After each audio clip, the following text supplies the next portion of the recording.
Hi, my name is David Heron. I am the Green Transportation Examiner on Examiner.com and also the organizer, lead editor on greentransportation.info.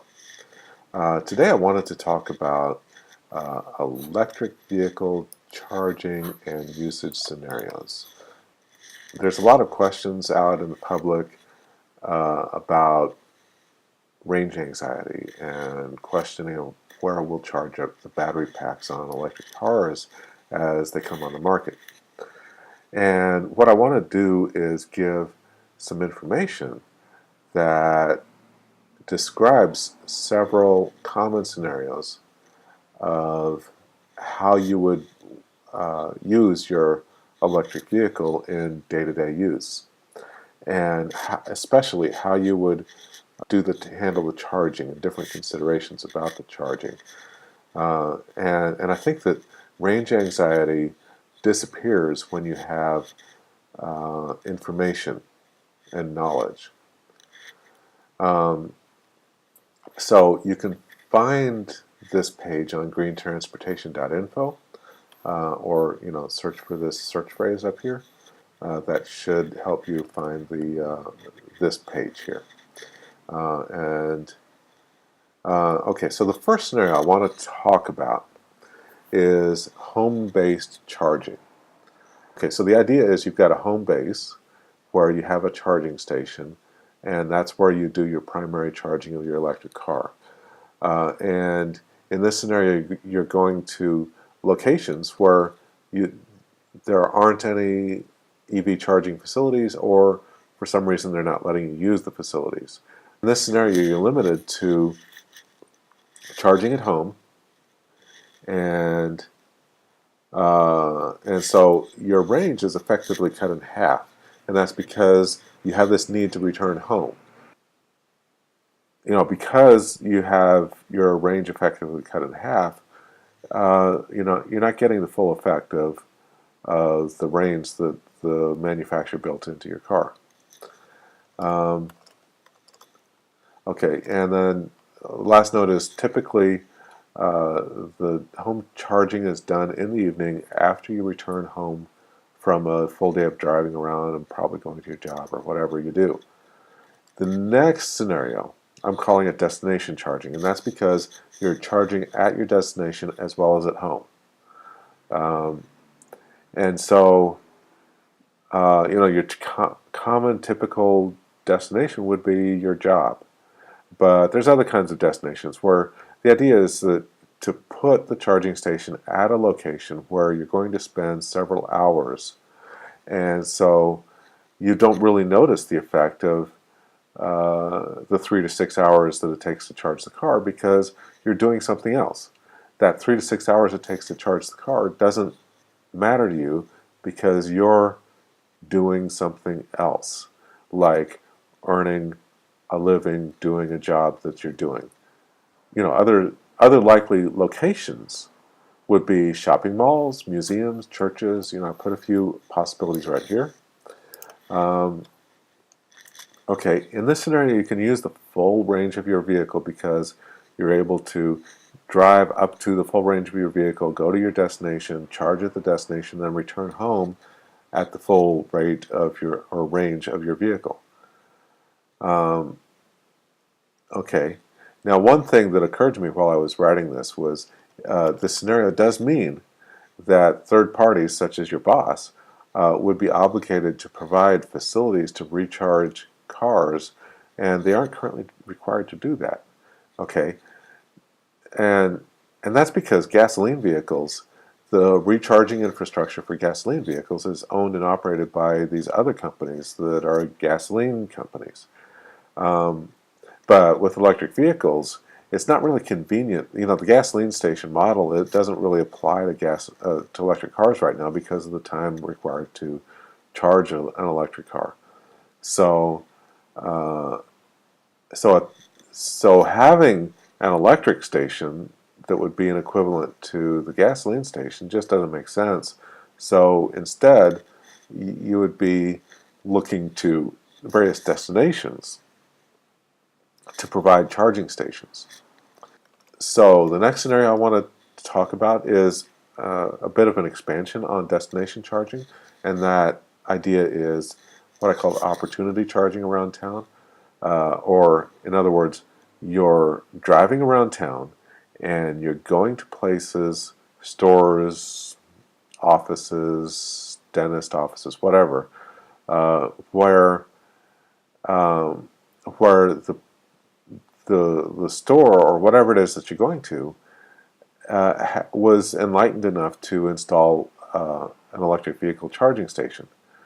Okay, so that means that, say you're going into the drugstore to refill a prescription and it takes you 30 minutes or whatever to do that, your car could be sitting at a charging station charging for that 30 minutes. Okay, and you could do that at each stop as you're going around town running errands. So the last scenario I want to talk about is longer trips, and this is actually one that's not very easily satisfied for an electric vehicle. So this is, if you're making a lot of long trips, doing it in the current crop of electric vehicles will be frustrating. I'm sorry, that's just the way it is, given current state of technology. Okay, the current state of technology is that level 2 charging is 3 to 6 kilowatts, depending on the car. And it's just a matter of physics that charging a 24 kilowatt hour battery pack at 3 kilowatts takes a few hours. Most of these electric cars on the market right now have a 100-mile range. So that means a 300-mile trip, for instance, would require 2 to 3 stops along the way to recharge. And at 3 to 6 hours apiece, that makes it impractical to make a 300-mile trip with an electric car given current technology. However, and to be honest, gasoline cars can handle that really easily. That's one tank of gasoline. And people frequently do 600 miles or more a day in a gasoline car. So, but we're talking about electric cars here. So, one thing that works is fast charging. So, with the current fast charging technology, that's a 20-minute thing. So, every 100 miles or so, you're stopping for 20 minutes. Okay, that cuts your charging time for that 300-mile trip from something like 15 hours down to 1 hour. Okay, because it's fast charging. This, fast charging makes longer trips more feasible in an electric car. I want to talk a little bit about off-time charging versus daytime charging. One of the observations I made on this page is that charging at night is a way of time shifting electricity that's generated at night and putting it into daytime use. So there's a lot of electricity that's going to waste that's generated at night and just not used. And that has to do with certain strange characteristics of the electrical grid, but that's the way it is. So think about, the global warming environmental pollution impact of electricity that gets generated, coal that's burnt at night to generate electricity where the electricity isn't being used. Just think about that. So in any case, I found these two charts while I was doing research. Okay, so the first chart is the time of day when charging is occurring. Okay, now these two charts were came from a study that was done in 2008, where a number of people were given plug-in hybrid electric vehicles to drive around for some period of time, and their usage pattern was calculated and summarized down into a report. And these charts are part of this summary. So it shows that the majority of charging starts at 6 p.m. and lasts until 11 p.m. That's the majority of electric vehicle charging under that study. The same thing also showed that the majority of driving began at 8 a.m. and ended at, I'll say 7 p.m. 7 or 8 p.m. So, this is saying that most, it's kind of obvious. Most people drive during the day and their car is parked at home at night. And what do they do when they get home after a full day of charging? What do they do when they get home after a full day of driving? They plug in and charge. So, these two charts neatly match up with, 6 p.m. is when people are getting home and they plug in their car, and it's just right here on the chart. Okay, so that means that electricity, at least the electricity generated during the evening, would get time shifted into the daytime.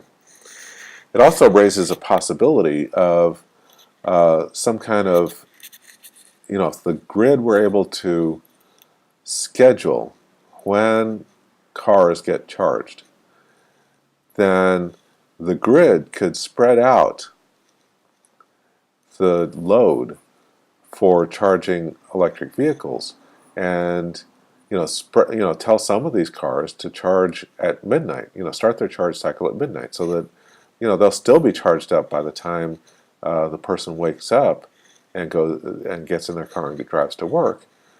But they'll be charging at a time when it's really, really off peak and the electricity rates are really cheap, and it would be really good for the grid and for the environment if the more cars that can be charged during night, because there's plenty of excess electricity available on the electric grid right now for cars to charge at night and not impact the grid one bit.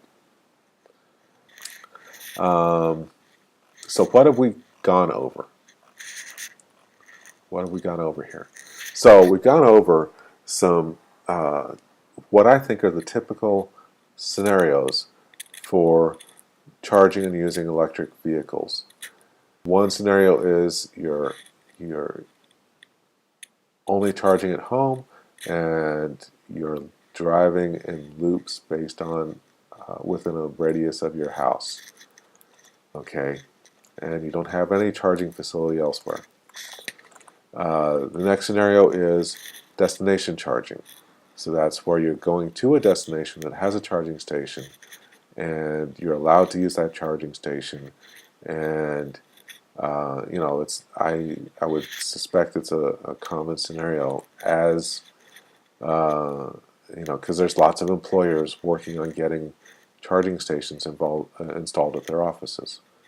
The next scenario is opportunity charging, where there could be a network of charging stations scattered around, and there'll be businesses where you're wanting to go and shop, or other kinds of places where you're going to spend 20 minutes, a half hour, whatever, at a place, and you could pick up a few kilowatt hour or whatever into your battery pack while you're inside shopping or whatever it is you're doing.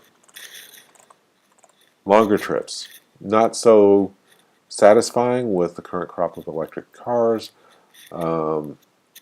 Fast charging helps, but this, if you're taking lots of long trips, then this is where you should be thinking about some kind of gasoline-powered vehicle given current technology. So I hope you found this useful. And again, you can find this and other similar information at greentransportation.info. My name is David Herron, and thank you for watching.